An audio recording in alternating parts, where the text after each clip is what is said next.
we're going to deal with the term passport. I'm not going to get into too much on the legal definition. I've done that in previous videos, but the understanding of the passport, I think, is quite mind-boggling to me, that people haven't seen this.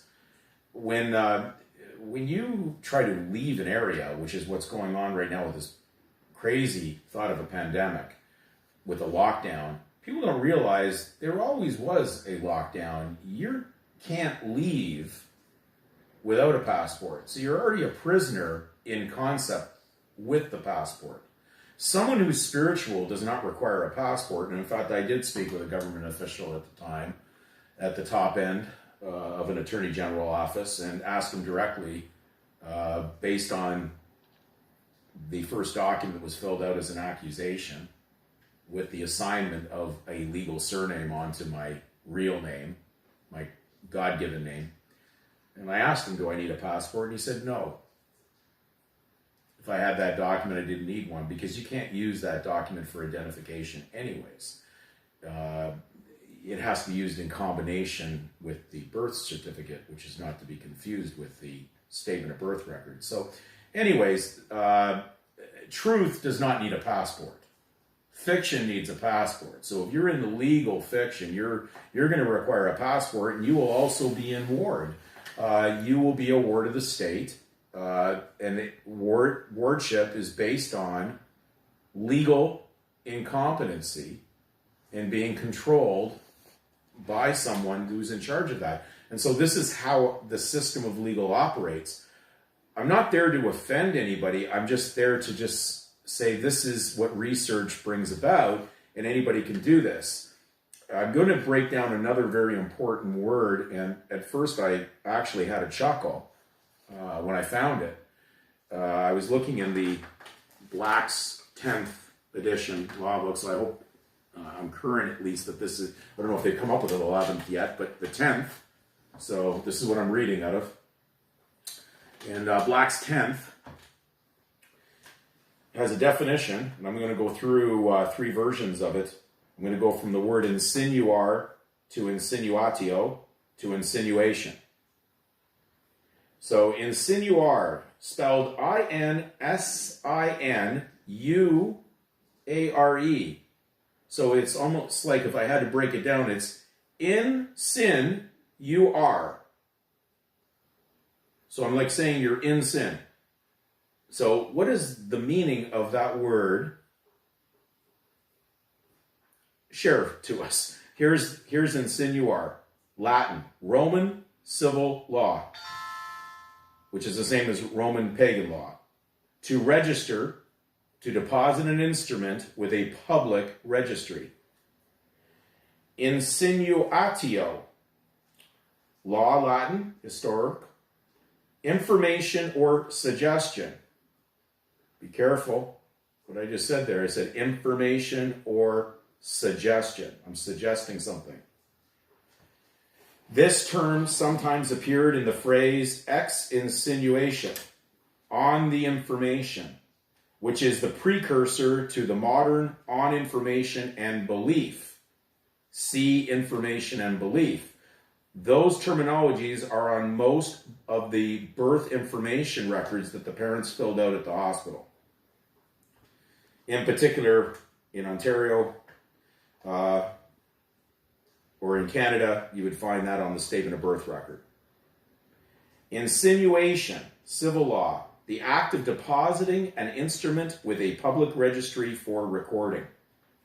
A document that evidences a donation of property. Now, remember, I broke down donation before, like donation.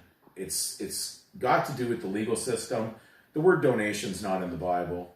It's not gift. It could be used in a direction that would seem like gift in the world of legal. But when man gives a gift, be careful receiving these gifts, because when you take something for granted, it probably has something attached to it that's not much of a gift. It's probably a gift of debt to take on a legal assignment. So the last name is, to my best research, a donative assignment. it carries debt with it, and it's enforceable as a contract in law. So once you took on that donative assignment, or you adopted it into your usage or possession, you carry the responsibility that comes with it, all duties, debts, and obligations. But interestingly, it is really spelled out in Black's law how these birth registries actually operate. And uniquely under the definition, in sin you are. As I said, in the Garden of Eden, when Adam and Eve had partaken from the forbidden fruit, in sin you ate, Adam and Eve, because they ate sin at that moment. So an insinuation is how the system works with you participating in sin or legal, which is opposite to grace. So it takes a little time to get your head around these concepts, but you have the ability, which is great on these videos, you have the ability to even dispute the video if you want. You can actually, send me a message, which people have done in the past, usually not friendly if they are disputing it.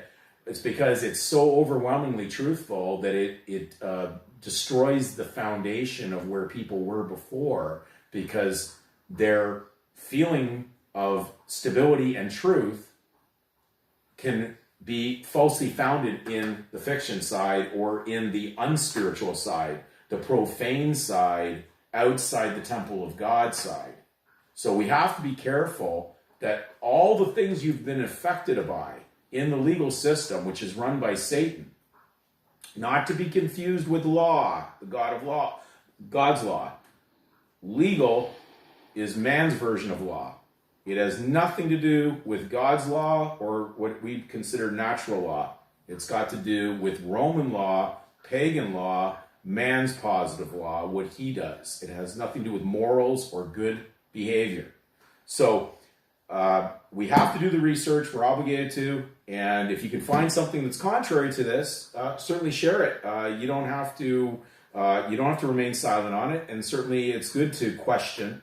And we've always invited people to do that on the videos, that they can actually send us an email if they'd like. And you can go to thechild144@gmail.com, no problem. Love to hear from people, and hopefully everybody's doing the research, but certainly try to keep the behavior calm on the emails, because I won't respond to crazy anger if that's the way it's going to come across. Best thing to do is just share truth and information, or truth and knowledge that you found, but please don't use it as a forum just for nonsense.